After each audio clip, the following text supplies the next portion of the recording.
Bu, kita menghargai semua perkembangan pengetahuan, teknologi, peradaban dan sebagainya. Tapi ibu jangan sampai lemah dalam satu hal ini.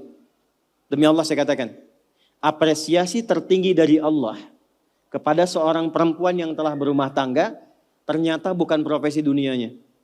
Tapi ketika ibu bisa optimal menjadi seorang ibu dengan semua tugasnya. Kalau belum menikah jadi seorang anak dengan tugasnya. Kalau menikah belum punya anak jadi seorang istri dengan tugasnya. Nanti saya turutkan hadis-hadisnya. Jadi ibu itu ke surga, maaf ya, kalau nanti masuk dengan izin Allah misalnya, tingkat tertingginya itu bukan karena misalnya aktif mendampingi kegiatan di luar.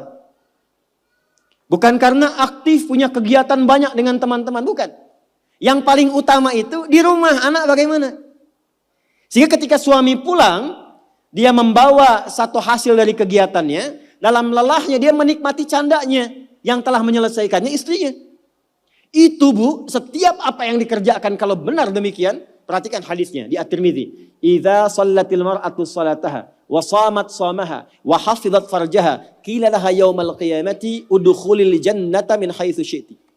Kalau ada seorang perempuan gak pernah sholat sunnah, cuman sholat fardu saja. Gak pernah puasa sunnah, puasanya Ramadan saja. Dia menaati pada suaminya, menjaga kehormatan keluarganya. Dia menempatkan tugas di rumah sebagai tugas utamanya. Maka apa yang terjadi? Qila laha yaumal qiyamati, dikatakan kepada perempuan ini saat kembali kepada Allah di yaumil hisab, udkhulil jannata min haitsu syi'ti. Cepat langsung masuk surga dari pintu mana saja yang kamu kehendaki. Enggak ada hisab. Sekarang ibu enggak dilarang, silakan. Pengajian banyakin, optimalkan. Tapi dengan pengajian itu balik bawa ilmunya kepada anak. Kalau perlu aja. Kegiatan di luar silahkan. Tapi jangan sampai, maaf, ibu aktif di luar, tapi anak ibu dititipkan pada orang lain.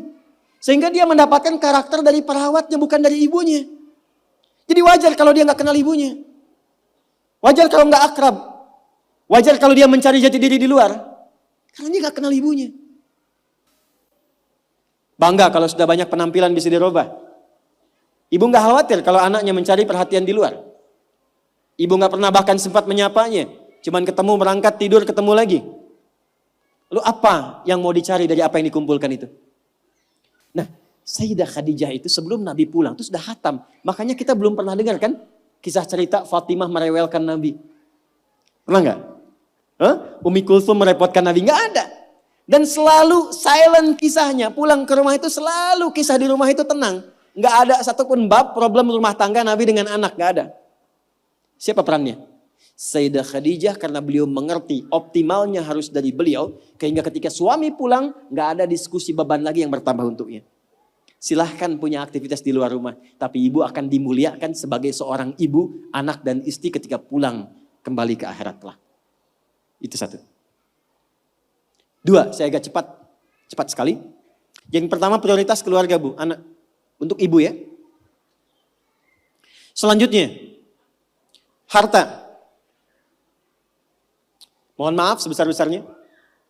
Sayyidah Khadijah, walaupun mendapatkan penghasilan dari aktivitas dagangnya, tidak pernah menjadikan bagian harta beliau hanya untuk dikuasai bagi pribadinya. Dan gak pernah ada perjanjian pranikah misalnya. Ya Muhammad SAW, saya nikah punya harta segini ya. Kalau nanti ada kejadian ini jangan diambil ya, gak pernah. Apapun yang diusahakan, maka dikumpulkan menjadi satu untuk mensupport cita-cita mendapatkan yang tertinggi di hadapan Allah. Ibu apapun yang didapatkan kalau punya penghasilan, pendapatan dan sebagainya, dudukan jadi satu sebagai harta keluarga bersama. Rumuskan untuk anak-anak. Anak pertama mau kemana? Bikin tabungan, bikin persiapan. Anak kedua seperti apa? Anak ketiga bagaimana? Bicara dengan suami. Maka ini diantara ciri yang pernah diajarkan oleh Sayyidah Khadijah. Sekalipun dagangannya cukup banyak, tapi semua yang dihasilkan untuk mensupport kegiatan yang diarahkan pada tujuan yang sama. Surga. Jelas? Oke, yang terakhir. Meluangkan waktu untuk diskusi, bicara, ngobrol yang saling menguatkan, bukan mengungkit kekurangan. Tuh. Nabi Muhammad sibuk gak? Sibuk gak? Banyak tantangan gak? Tapi ketika pulang ke rumah, ngobrolnya itu dengan Sayyidah Khadijah selalu yang baik-baik, yang romantis, yang saling menguatkan. Gak pernah ada satupun kalimat tercatat di dalam lisan Sayyidah Khadijah, kenapa sih begitu sibuk? Datang ke rumah cuma bawa masalah. Kenapa sih gak punya waktu? Kenapa sih banyak kegiatan di luar? Tapi ketika pulang ke rumah, aku selalu mendukungmu. Nabi mengatakan kegiatanku ini, dan ini. Aku akan berangkat ke sini menemui si fulan. Baiklah, siapkan, optimalkan, Allah pasti melindungi. Sehingga semua kegiatan, beban yang dirasakan, itu ketika berangkat gak sendirian. Jadi beliau pun dalam sendirian pun merasakan aura-aura Sayyidah Khadijah. Mau berangkat kerja, merasakan pesan dari istri. Pulang dari situ, ditinggal pun istri merasakan pesan dari suami. Ini yang harus dioptimalkan. Dan ibu, apa yang terjadi? Ketika dimanapun suami beraktivitas dengan pola seperti ini, maka Allah menjaga ikatan pertalian rumah tangganya sehingga dijaga dari sifat-sifat rentan yang kemungkinan bergeser atau menodai kehidupan rumah tangganya. Maaf, ini bahasanya agak halus ya. Jadi kalau ada godaan dari pihak lain itu tidak mudah untuk mendapatinya karena kalimat istri sudah sampai pada jiwanya. Sepeninggal beliau pun ketika Sayyidah Khadijah meninggal, itu kemimpinya terbawa. Karena kenapa? Dialognya nyambung. Khadijah. Ke bawah. Bisa nggak menciptakan suasana itu?